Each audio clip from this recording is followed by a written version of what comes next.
අයිබෝන් පොඩ්ඩ හැමෝටම මං අද මේ වීඩියෝ එකෙන් අරගෙන එන්නේ ප්‍රශ්න හා පිළිතුරු සාකච්ඡා කිරීම දෙමළ භාෂාවට අදාළව. ඉතින් ශිෂ්‍යත්ව පන්තිවල ඉන්න ළමයි හැමෝටම එකතු වෙන්න පුළුවන් මේ පාඩම් එක. දැන් පහේ ළමයි කියන්නේ ගොඩක් වෙලාවට ෆෝන් එක අතේ තියාගෙන දැන් ඉන්නේ නේද පහේ ළමයි. පහේ විතරක් නෙමෙයි එකේ ඉඳන්ම මොන්ටිසෝරි යන්නත් කලින් මේ කාලේ පොඩි අයගේ අතේ තියෙන ෆෝන් එකනේ. ඉතින් එක්ක කාටුන් බලනවා, ගේම් ගහනවා නේද? ඉතින් ඒ අතරේ ඔයාලට පුළුවන් දැනුමට යමක් එක් කරගන්න මේ වගේ පාඩම් කියලා දෙන වීඩියෝස් උත් බලලා. ඉතින් අම්මලා තාත්තලාට පුළුවන් මේ වගේ වැදගත් වීඩියෝස් වලට ළමුන්ව යොමු කරවන්න. ඉතින් මගේ මේ වීඩියෝ එක විතරක් නෙමෙයි තව පොඩි අයට පාඩම් කියලා දෙන වීඩියෝස් තියෙනවා YouTube එකේ. ඉතින් ඒවට යොමු කරවන්න පුළුවන් ඔයාලට පොඩි අයව. ඉතින් මම මේ වීඩියෝ එකෙන් අද කතා කරන්නේ දෙමළ භාෂාවට එන ප්‍රශ්න හා පිළිතුරු. මේ ගොඩක් වෙලාවට පහ ශ්‍රේණියේ ළමයිට ඉතින් ප්‍රශ්න පත්‍ර වලට ආපු ප්‍රශ්න සහ පිළිතුරු තමයි සාකච්ඡා කරන්න යන්නේ. මේ වීඩියෝ එකෙන් විතරක් නෙමෙයි තව වීඩියෝස් ටිකක් කරන්න ඉන්නවා. ඒ වීඩියෝස් වලින් ඔයාලට දෙමළ භාෂාවට එන ප්‍රශ්න පිළිතුරු බලා ගන්න පුළුවන්. ඉතින් දිගටම රැඳිලා ඉන්න අපිත් එක්ක අපි දැන් යමු පාඩමට. ප්‍රශ්නෙට යමු. හරි. මොකද්ද බලන්න කියලා තියෙන්නේ? තව දෙයක් කියන්න ඕනි. මම මේ ප්‍රශ්න අරගත්ත ඉන්ටර්නෙට් එකෙන්. මේ පේපර්ස් දාලා තියෙනවානේ ඔය ඉස්කෝලවල ටර්ම් ටෙස්ට් ඒවා හැම. ඉතින් මම ඒවා අරගෙන තමයි සාකච්ඡා කරන්න හැදුවේ. සහ ඒවා හදලා තියෙන ඉතින් පහ ශ්‍රේණියේ සිලබස් එකට අදාළවනේ. ඉතින් ඔයාලට පුළුවන් මේ පාඩම් සිරීස් එකත් එක්ක එකතු වෙලා ඉන්න. සහ මේවට අමතරව මම තව දන්න දේවල් තියෙනවා නම් ඒවත් ඔයාලට දැනගන්න පුළුවන්.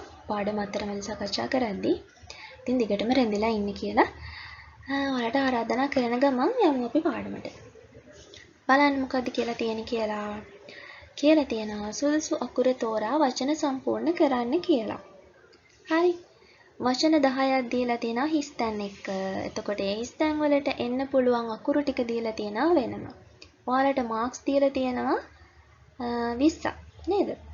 එකකට දෙක ගානේ දෙවරක් 10 20ක්. හරි ප්‍රශ්න 10 ලකුණු 20ක් දීලා තියෙනවා. චූටි වෙලාවක් අරගෙන මේ වීඩියෝ එක පොඩ්ඩක් ස්ටොප් කරලා ඔයාලා මුලින් try කරලා බලන්න මේ ප්‍රශ්න 10ට උත්තර ලියන්න.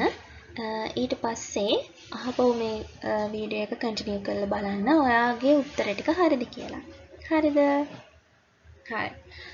පළවෙනි එක පා හිස්තැනක් සාලේ. මොකක් කියලාද හිතන්නේ? ඔයාලා හැමෝම දන්න වචනයක්. පාඩසාලේ. හරි පාඩසාලේ. පාඩසාලේ කියන්නේ මොකද්ද? පාඩසාලේ පාසල.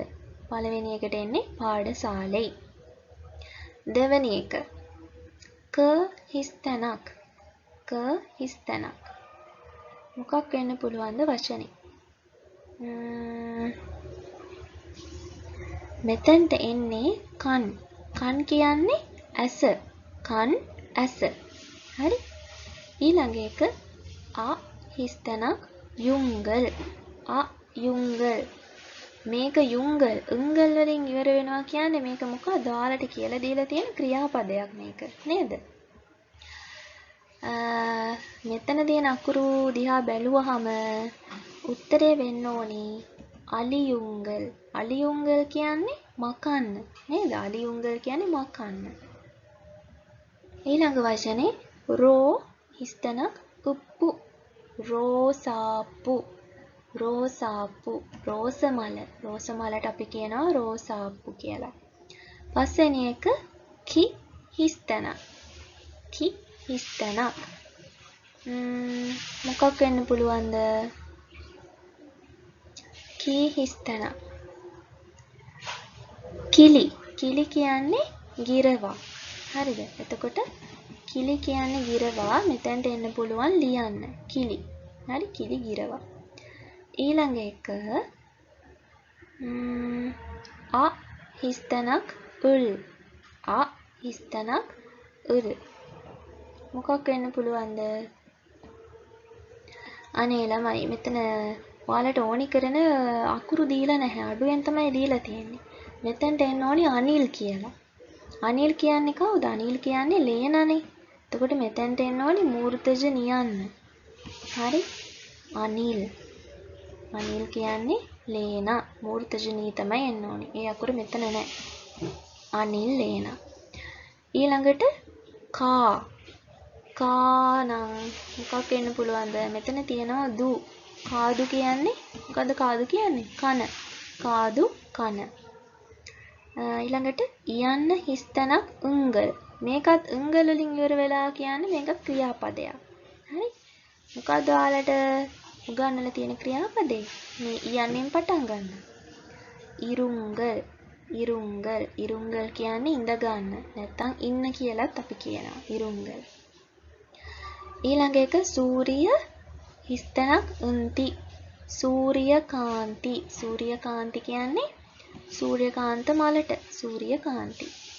ඊළඟ එක මු හිස්තනක් කු. මූකු. මූකු කියන්නේ නාසය. මූකු නාසය. හරි. බලන්න එහෙනම් ඔයාලගේ උත්තරත් හරිද කියලා. තව වීඩියෝ එකකින් හම්බෙලා ප්‍රශ්න ටිකක් සාකච්ඡා කරනකම් පොඩ්ඩ හැමෝටම බයි බයි.